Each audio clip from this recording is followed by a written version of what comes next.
ಗೊಂದಲ ಇದೆ, ಅಕ್ರಮ ಆಗ್ತಾ ಇದೆ. ರಾಜ್ಯ ಸರ್ಕಾರ ಎಸ್ಐಆರ್ಗೆ ಸಂಪೂರ್ಣ ವಿರೋಧವನ್ನು ವ್ಯಕ್ತಪಡಿಸಿದೆ. ಯಾವಾಗ ವೆಸ್ಟ್ ಬೆಂಗಾಲ್ನಲ್ಲಿ ಇದೇ ರೀತಿಯ ವಿರೋಧ ವ್ಯಕ್ತವಾಯಿತು, ಸುಪ್ರೀಂ ಕೋರ್ಟ್ ಆದೇಶ ಮಾಡಿದೆ ಬೇರೆ ರಾಜ್ಯಗಳ ಅಧಿಕಾರಿಗಳನ್ನ ಕರೆದು ಮಾಡಿಸಿ ಅಂತ. ಅಂದ್ರೆ ಅರ್ಥ ಏನಂದ್ರೆ ಎಸ್ಐಆರ್ ಅನ್ನ ವಿರೋಧಿಸುವಂತಿಲ್ಲ, ಅಥವಾ ಎಸ್ಐಆರ್ ಸದಾ ಕಾಲಕ್ಕೂ ಆಗಬೇಕು ಅನ್ನೋದೇ ಉದ್ದೇಶ. ಸುಮಾರು 93 ಲಕ್ಷ ವೆಸ್ಟ್ ಬೆಂಗಾಲ್ನಲ್ಲಿ ಎಸ್ಐಆರ್ ನ ಕಾಲದಲ್ಲಿ ಡಿಲೀಟ್ ಮಾಡಲಾಗಿತ್ತು. ಯಾರೂ ಕೂಡ ನನ್ನ ಮತ ಹಾಳಾಗಿದೆ, ನನ್ನ ಮತ ಇಲ್ಲ ಅಂತೇಳಿ ಯಾರೂ ಕೂಡ ಕೇಳಲಿಲ್ಲ. ಯಾಕೆ ಅಂದ್ರೆ ಅವೆಲ್ಲವೂ ಕೂಡ ಡಬಲ್ ಎಂಟ್ರಿ, ತ್ರಿಬಲ್ ಎಂಟ್ರಿ ಅಥವಾ ಸಿಂಗಲ್ ಇದ್ರೂ ಅವ್ರು ಯಾರು ನಮ್ಮ ದೇಶದವರಾಗಿರ್ಲಿಲ್ಲ. ಮತ ನನ್ನದು ಇಲ್ಲ ಅಂದ ತಕ್ಷಣ ನನ್ನ ಹಕ್ಕು ಇಲ್ಲಿಲ್ಲ. ಅದರಿಂದಾಗಿ ಎಲ್ಲ ಸಾಲುಗಟ್ಟಿ ಬಾಂಗ್ಲಾದೇಶಕ್ಕೆ ಹೊರಟು ಹೋದ್ರು.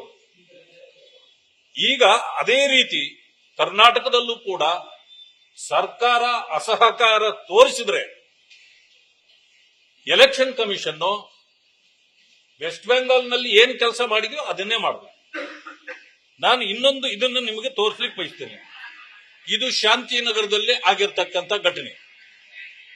ಇಲ್ಲಿ ಒಂದು ಶಾದಿ ಮಹಲ್ನಲ್ಲಿ, ನೀಲ್ಸಂದ್ರ ವಾರ್ಡ್ನಲ್ಲಿ ಎಲ್ಲ ಜೋಡಿಸಿ ನಿಂತಿದ್ದಾರೆ ನೋಡಿ. ಜನರು ಬಂದು ಪ್ರಶ್ನೆನೂ ಮಾಡ್ತಿದ್ದಾರೆ, ಯಾಕೆ ಈ ರೀತಿ ಮಾಡ್ತಿದ್ದೀರಿ ಅಂತ. ಅಂದ್ರೆ ಎಸ್ಐಆರ್ ಅಲ್ಲಿ ಏನು ವಿಷಯ ಇದೆ ಅಂದ್ರೆ, ಮನೆ ಮನೆಗೆ ಹೋಗಿ ಅವರು ಮನೆಯಲ್ಲಿ ಇವರು ಇದ್ದಾರಾ ಇಲ್ವಾ, ಈ ಮನೆಗೂ ಇದಕ್ಕೆ ಇವ್ರಿಗೂ ಸಂಬಂಧ ಇದೆಯಾ ಇಲ್ವಾ ಅನ್ನೋದನ್ನ ಪರಿಶೀಲನೆ ಮಾಡಬೇಕು. ನೀವು ಶಾದಿ ಮಹಲ್ ಅಲ್ಲಿ ಅಥವಾ ಮಸ್ಜಿದ್ಗಳೇ ಅವ್ರು ಯಾವ ಊರು, ಯಾವ ಮನೆ ಅಥವಾ ಯಾವ ಊರಿನವರು, ಇದನ್ನ ಎಲ್ಲಿ ಕಂಡುಹಿಡಿಯೋದು ಹೇಗೆ ಅಧಿಕಾರಿಗಳು? ಅಂದ್ರೆ ಇದು ಸರ್ಕಾರ ಮಾಡಿಸ್ತಾ ಇರ್ತಕ್ಕಂಥ, ಇದು ಸರ್ಕಾರ ಎಸ್ಐಆರ್ ನಲ್ಲಿ ಕಳ್ಳಾಟ ಆಡ್ತಾ ಇದೆ. ಈ ಕಳ್ಳಾಟಕ್ಕೆ ತೆರೆ ಎಳಿಬೇಕಾಗಿದೆ. ನೋಡಿ, ಈ ರೀತಿ ಮಾಡ್ತಕ್ಕಂಥದ್ದು ಇದು ಸಂಪೂರ್ಣವಾಗಿ ಕಾನೂನು ಬಾಹಿರ, ಸಂವಿಧಾನದ ವಿರೋಧಿ ಕೆಲಸವನ್ನ ಕಾಂಗ್ರೆಸ್ ಮಾಡಿಸ್ತಾ ಇದೆ. ಇದು ಒಂದಿರದ ನಾನು ನಿದರ್ಶನ ಹೇಳಿದ್ದೀನಿ, ಬಹಳಷ್ಟು ಕಡೆ ಇದೇ ಮಾಡ್ತಾ ಇದೆ. ನಾನು ಎಲೆಕ್ಷನ್ ಕಮಿಷನ್ ಅನ್ನ ನಾನು ಡಿಮ್ಯಾಂಡ್ ಮಾಡ್ತೇನೆ, ತಕ್ಷಣ ಈ ಅಧಿಕಾರಿಗಳನ್ನ ತೆಗೆದು ನೀವು ಬೇರೆ ಬೇರೆ ಅಧಿಕಾರಿಗಳನ್ನ ಇದರಲ್ಲಿ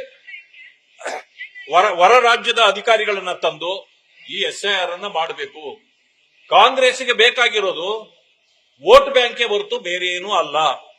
ಆದ್ರಿಂದ ಬೇರೆ ರಾಜ್ಯದವರು ಅಥವಾ ಬೇರೆ ದೇಶದವರು ಬಂದು ಪಟ್ಟಿಯಲ್ಲಿ ಸೇರ್ಕೊಂಡ್ರೆ ಏನಾಗುತ್ತೆ, ಇದನ್ನು ನಾವು ಯೋಚನೆ ಮಾಡಬೇಕಾಗುತ್ತೆ.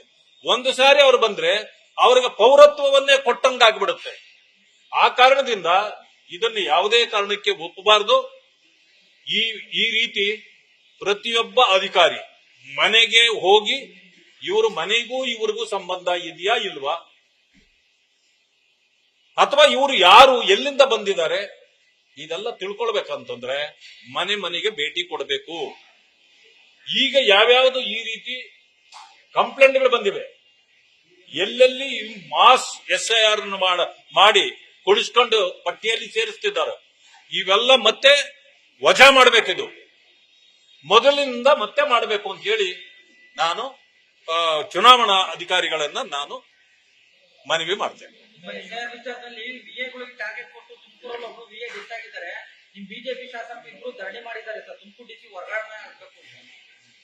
ಈಗ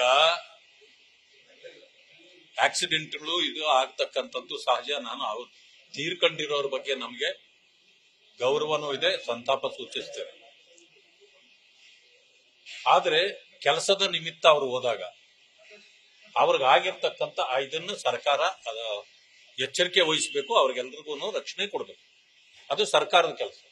ಯಾವಾಗ ಸರ್ಕಾರವೇ ಇದರ ವಿರೋಧಿಸ್ತಾ ಇದೆಯೋ ಮತ್ತೆ ಇವ್ರಿಗೆ ಯಾವ ರೀತಿ ಸಹಕಾರ ಕೊಡ್ತಾರೆ, ಅವ್ರಿಗೆ ಯಾರು ರಕ್ಷಣೆ ಕೊಡೋರು? ಇದು ಸರ್ಕಾರದ ಜವಾಬ್ದಾರಿ. ಸರ್ಕಾರ ಇದರಲ್ಲಿ ಸಂಪೂರ್ಣವಾಗಿ ಸೋತಿದೆ. ಅವ್ರಿಗೆ SIR ಬೇಕಾಗಿಲ್ಲ. ಯಾಕಂತಂದ್ರೆ ಪಟ್ಟಿಯಲ್ಲಿರೋರು ಇನ್ನೂ ಬೇಕಾದ್ರೂ ಒಂದಷ್ಟು ಸೇರಿ ಕೆಲವು ಹಿಂದೂ ಮನೆಗಳಲ್ಲಿ ಮುಸಲ್ಮಾನರ ಹೆಸರುಗಳಿದೆ. ಆ ಮನೆಯಲ್ಲಿ 3-4 ಜನ ವಾಸ ಮಾಡ್ತಿದ್ರೆ 10-11 ಜನರದ್ದು ಹೊರಗಡೆ ಬಂದು ಸೇರಿವೆ. ಎಲ್ಲಿಂದ ಬಂದವು ಇವೆಲ್ಲ? ಇದು ಕಾಂಗ್ರೆಸ್ನ ಕಮಾಲ್ ಮಾಡೋದ್ರಲ್ಲಿ ಕಾಂಗ್ರೆಸ್ಸಿಗರು ಎತ್ತಿದ ಕೈ. ಆದ್ರಿಂದ ಈ ಕಮಾಲ್ ಮಾಡೋ ಕೆಲಸನ ಬಿಡ್ಬೇಕು. ಅವರು